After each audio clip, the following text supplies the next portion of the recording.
Bismillahirrahmanirrahim. Assalamualaikum warahmatullahi wabarakatuh. And a very good day to our beloved lecturer, Dr. Mazlin Binti Muhammad Mukhtar. As of today, I am Muhammad Iqmal.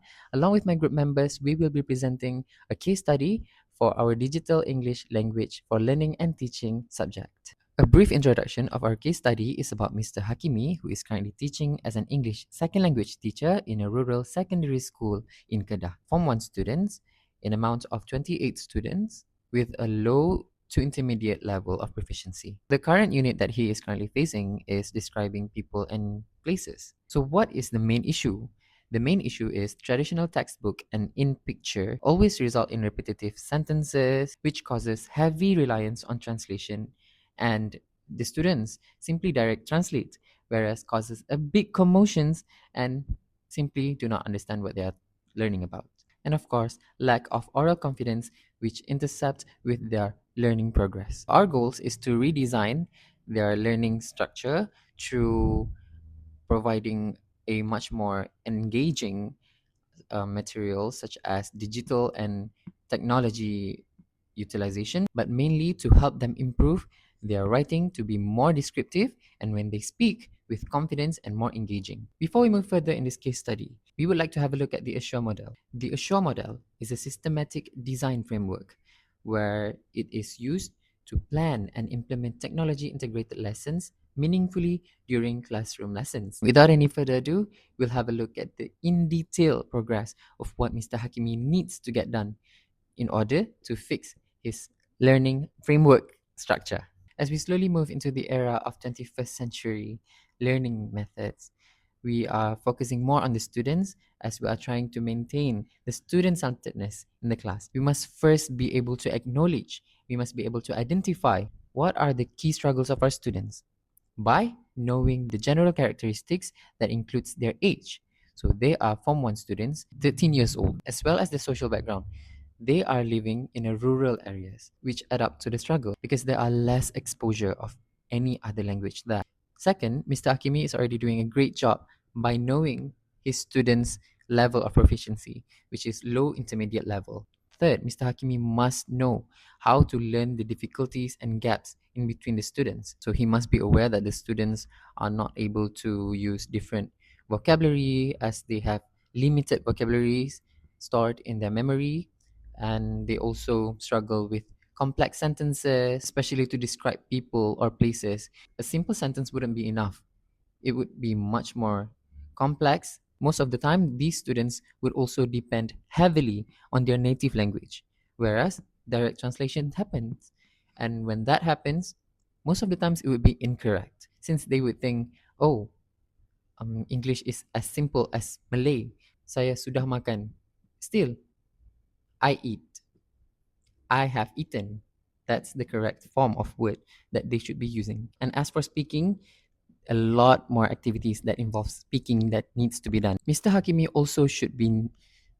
should also be aware of his own teaching style, the technological status. If he owns an iPad, if he owns a laptop, a projector in that sense, that could help aid and boost his students' motivation in order to focus in class and engage well, that could help as well. So there are quite a few objectives, which is the first objective would be writing skill, and the second one, which is speaking skill. The third one would be digital literacy. By having key objectives within your own framework, you must be able to expect what are the main outcomes of his framework, which is for the first one, the first objective would be writing skill. By the end of the lesson, students will be able to write a short descriptive essay that describes a whole place with at least a few new vocabularies that they have learned, because small steps leads to bigger improvements. The second objective, which is the speaking skill, by the end of the lesson, students will be able to verbally present a short presentation of a person, let's say the tourist, their parents, their friends eventually. The third objective, which is digital literacy, by the end of the lesson, students will be able to utilize a designated technology such as mini laptops in their labs, in the school labs, because most of them might have not yet been exposed to any digital at home.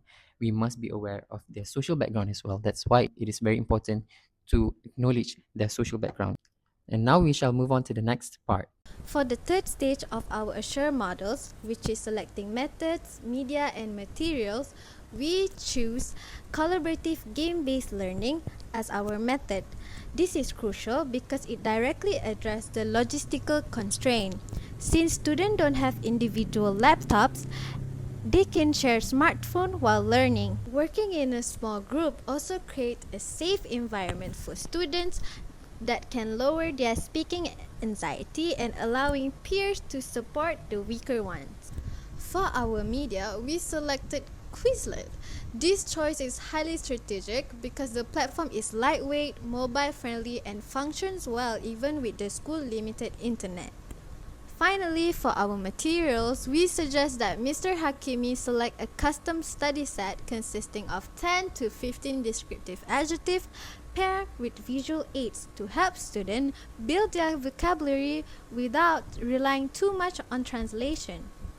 He will then transition to a Quizlet Live quiz on the projector because the Quizlet Live quiz helps students to collaborate together using a single shared device, which is their smartphone. While it solved the smartphone shortage, it also changed the passive textbook activity to an highly engaging one. Now, I will delve deeper into the next stage of Azure model, which is utilizing media and materials. First, we will go through how Mr. Hakimi can utilize media in his lesson. By using Quizlet, Mr. Hakimi can project the Quizlet website on the screen and ask students to join the activity using their shared devices. Mr. Hakimi will go through the flashcards one by one and explain what are the meaning of the adjective and how to pronounce them. After the presentation of the vocabulary, Mr. Hakimi can launch the Quizlet Live and assign students into groups. Students can use their shared devices to answer the questions together as well as discuss which answer is correct. Meanwhile, Mr. Hakimi will monitor students' participation and provide assistance when necessary. Next, how can Mr. Hakimi utilize the use of materials in his lesson? He can use Quizlet flashcard to present 10 to 15 descriptive adjectives equipped with photo and audio.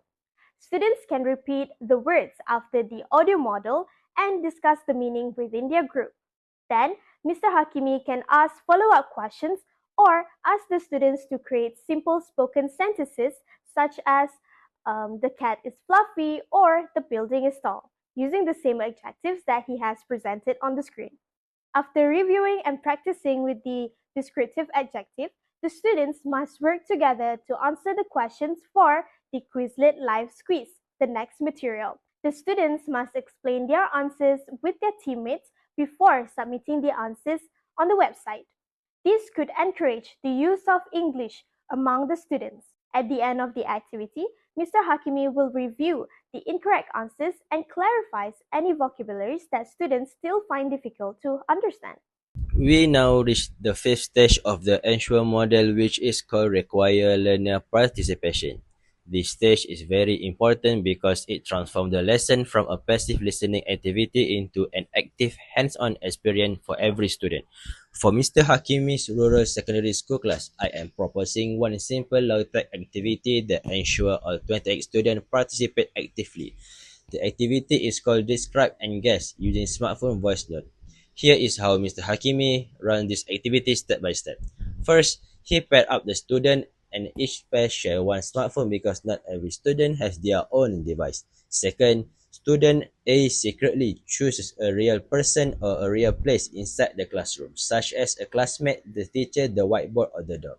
Third, student A opened the phone voice recorder and record a 30-second description of that person or place using at least 3 adjectives and 1 connector like and, but, or because. For example, a student might say, she has a curly hair and a bright smile. She is friendly because she always helps me. Fourth, student B listen to the voice note and try to guess who or what is being described, and then they swap roles so that both students get a chance to speak. Fifth, Mr. Hakimi invites 3 or 4 brave pairs to play one of their voice note aloud using the projector speaker, and the rest of the class guesses the answer. Now let me explain why this activity works so well for Mr. Hakimi's specific class. First, his students lack confidence when speaking orally, but voice note allow them to record as many as they want, and there is no live audience pressure. Second, the school has limited internet access, yet this activity works entirely offline using the phone built-in voice recorder, so no Wi-Fi is needed. Third, students share smartphone, but password solve that problem because one photo student is perfectly fine.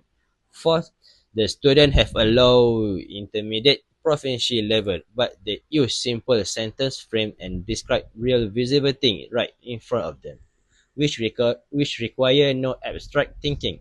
Fifth, traditionally students produce a very similar sentence, but here each student describe a different person or place, which naturally fosters variety in vocabulary and sentence structure.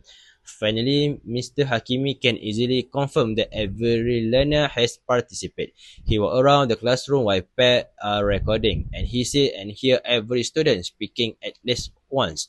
Then he does a quick show of a hand by asking, "Did you record a description?" All 20 and hands go up. Participation is achieved completely, and no student is left behind. With this one activity, Mr. Hakimi turned his passive textbook copying student into active speaking, describing learners using one only smartphone they already have. That is the power of the required learner participation stage in the actual model. Thank you for listening, and I will now hand over to the next speaker for the final stage, which is evaluate and revise. That's all. Finally, for the last stage of Assure models, which is evaluate and revise, we split our evaluation into two main categories, which is student performance and tech effectiveness. First, to see if the student actually learned, Mr. Hakimi can utilize the built-in analytics in Quizlet Live. By looking at the leaderboard data and accuracy score, he can get immediate data on which a descriptive adjective that need to be reteaching. He would then conduct a final assessment by checking their written sentence and oral presentation to ensure that the student can produce the language independently. Second, Mr. Hakimi must evaluate if the technology actually worked.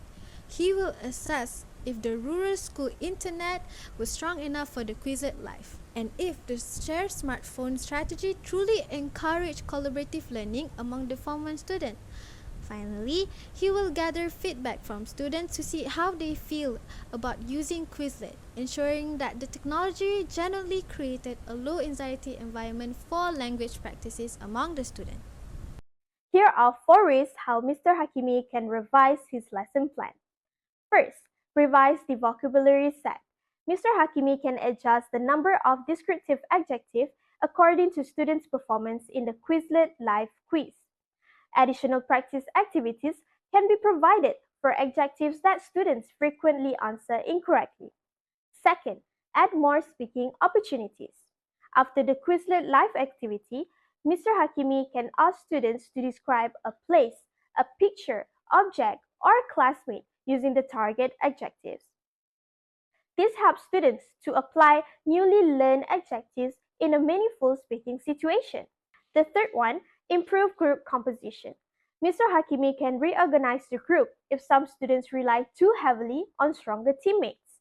A balanced mix of proficiency levels in each group can encourage more equal participation and collaboration. The fourth one, also the last one, provide follow-up reinforcement. The Quizlet set can be shared with students after class for independent revision. Mr. Hakimi can begin the next lesson with a brief review of the descriptive adjectives to strengthen retention and recall.